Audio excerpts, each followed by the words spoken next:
Desde finales del siglo XIX y comienzos del siglo XX, San Pedro de Macorís, cuna de la industria azucarera en la República Dominicana, comienza a recibir grupos étnicos de diversas latitudes del mundo, atraídos por el boom de la industria de la caña de azúcar. Es así como a la Sultana del Este, asentamiento de la mayor cantidad de ingenios azucareros del país a principios del siglo pasado, llegan inmigrantes procedentes de Italia, Estados Unidos, China, España y otros lugares, dentro de los cuales se destaca a las posesiones inglesas del área del Caribe, quienes procedían de estas islas caribeñas, entre los que habían braceros contratados para el corte de la caña, maestros, carpinteros, técnicos, ebanistas y mecánicos, incidieron de forma notable en las costumbres de la ciudad de los bellos atardeceres. Varias son las tesis sustentadas por intelectuales e historiadores con relación al origen de la palabra cocolo, que nombra a quienes llegaron de las islas barloventinas en busca de un mejor futuro económico. Hay quienes sostienen que se debe a la errónea pronunciación de la palabra tortolo, nombre con el que se le designaba a quienes procedían de Tortola. Otros sustentan que la palabra cocolo nombra a todos los inmigrantes de esas islas inglesas del Caribe y que se deriva de la incorrecta pronunciación de la palabra cóngolo, que definía a los oriundos del Congo.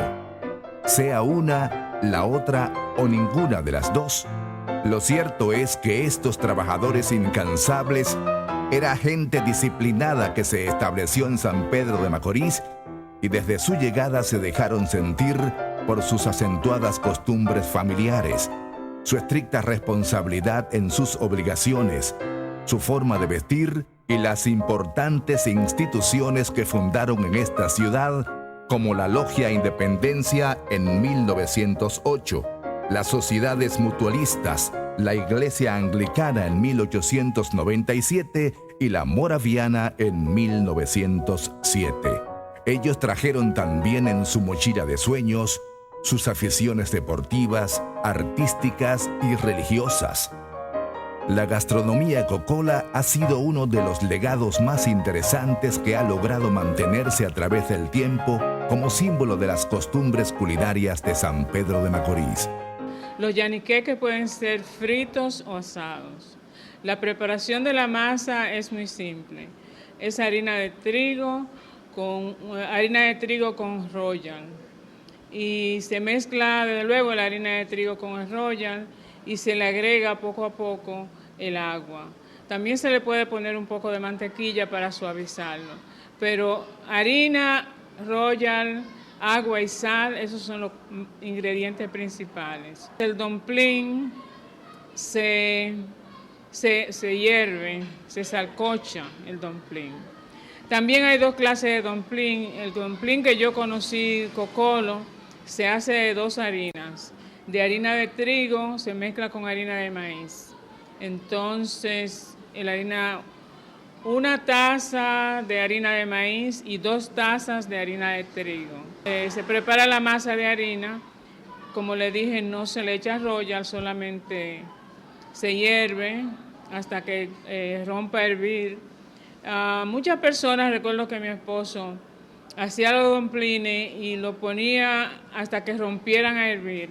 Después que rompieran a hervir, le quitaba el fuego completamente y los tapaba, y ellos se cocinaban así y salía bien suave y se cortaba con el cuchillo muy bien. Mejor que dejarlo hervir mucho rato en el agua. El fungí es un plato que se hace de harina de maíz con molondrón.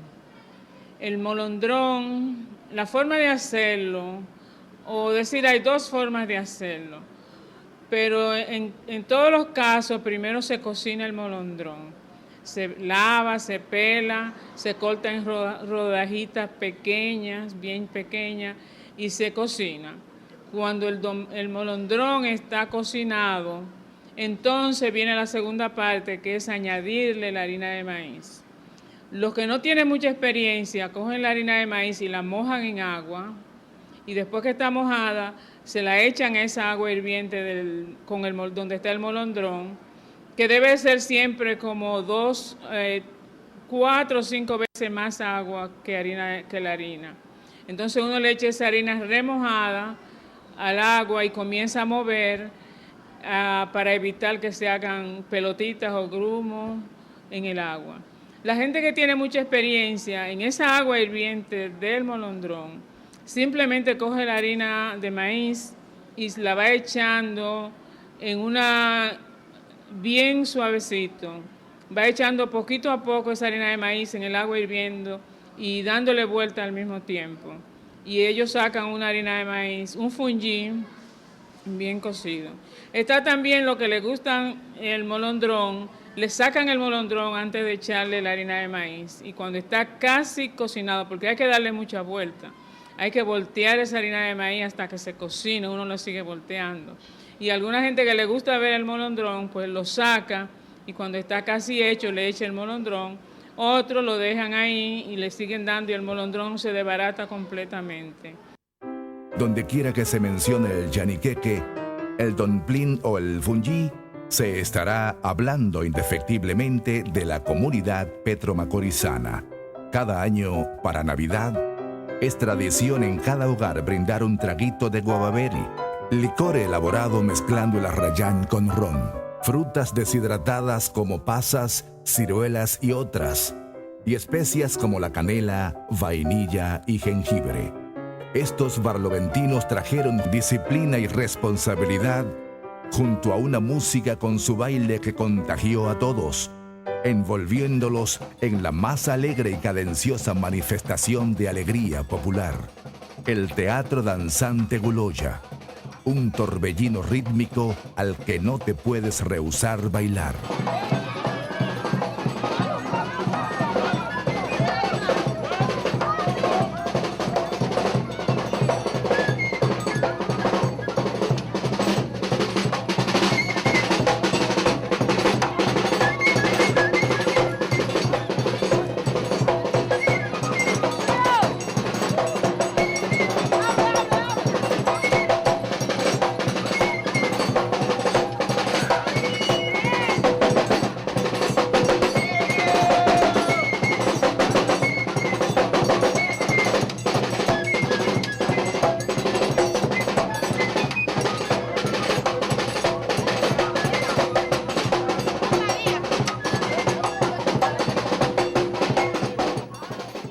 Teófilo Chiverton, conocido como el Primo o el Guloya enfermero, quien falleció en el 2001 a la edad de 94 años, fue el creador del teatro danzante Guloya, el cual estaba compuesto por 16 integrantes.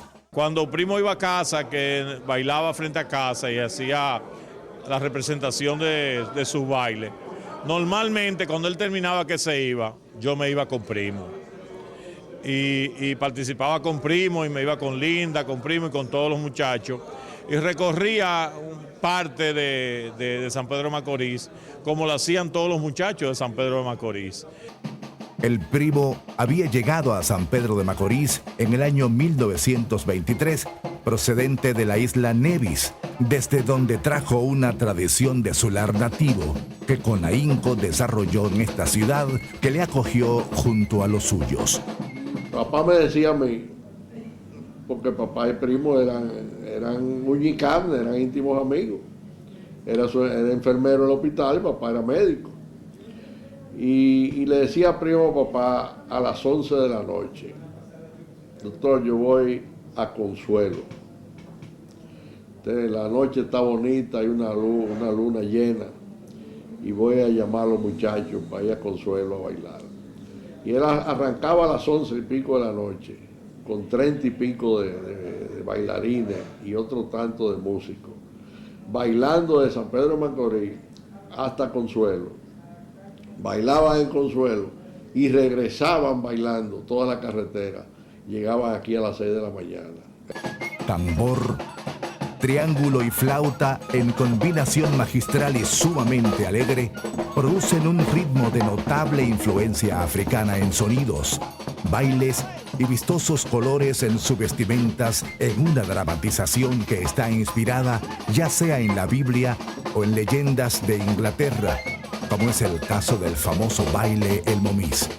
En San Pedro de Macorís, en Miramar, lo sigue entonces el baile de los Momis, que tiene cierto parecido con David y Goliat, pero en esencia no lo es. El parecido se limita solamente a los colores, porque en el baile de los Momis hay un personaje también que se viste de rojo, con barba de cabuya, que tiene un fuete en la mano, tiene un sombrero de copa casi británico en negro, y ese personaje se llama Fadó.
Los Guloyas, como se le conoce al teatro danzante Guloya, también escenifican el llamado baile del buey.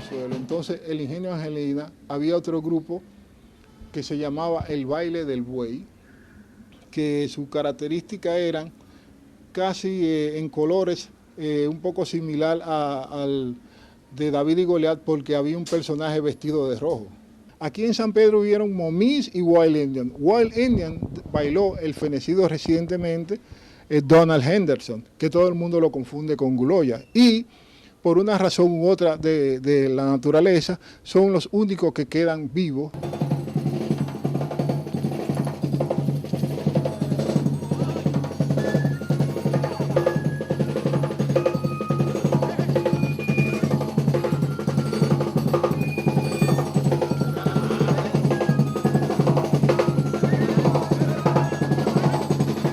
A la muerte de Theophilus Chiverton, el primo, mentor y guía de los Guloyas, toma las riendas Donald Ulster Henderson, conocido como Linda, un relevo que por su extensa experiencia junto al primo, supo dirigir con entrega y talento a este grupo danzante. Es durante su gestión frente a los Guloyas que la Organización de las Naciones Unidas para la Educación, la Ciencia y la Cultura UNESCO declara el 25 de noviembre del año 2005 al Teatro Danzante Guloya como obra maestra del patrimonio oral e intangible de la humanidad.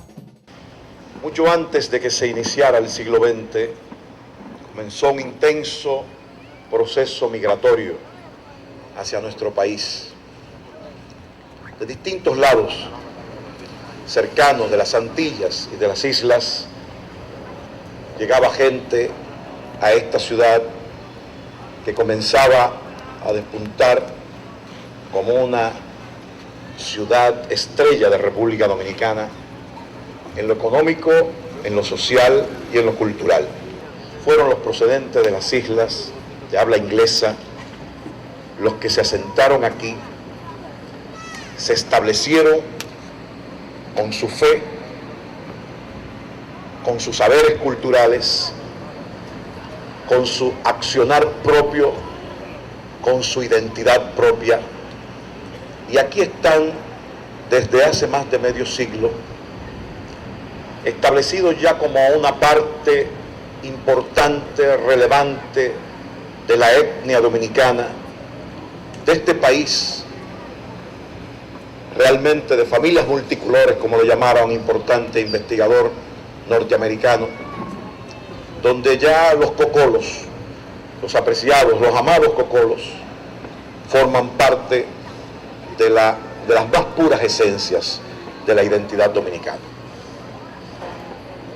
Hoy celebramos la declaratoria que hizo el 25 de noviembre recién pasado la Organización de las Naciones Unidas para la Educación, la Ciencia y la Cultura de los Guloyas como obra maestra del patrimonio oral e intangible de la humanidad.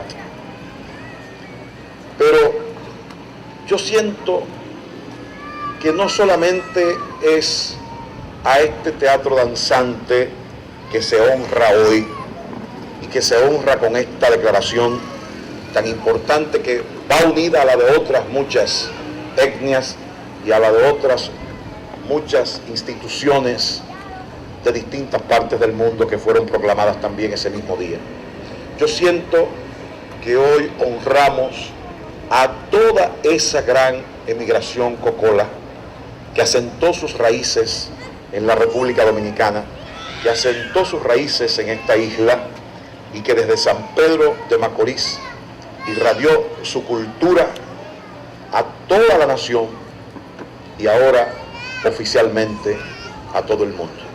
Este diploma es el que envía desde París UNESCO. El diploma, este es el motivo central que nos reúne hoy. Próximo a cumplir el 4º aniversario de esta prestigiosa distinción universal, el domingo 12 de julio del 2009, Donald Ullester Henderson dice adiós a la vida, poniendo fin a su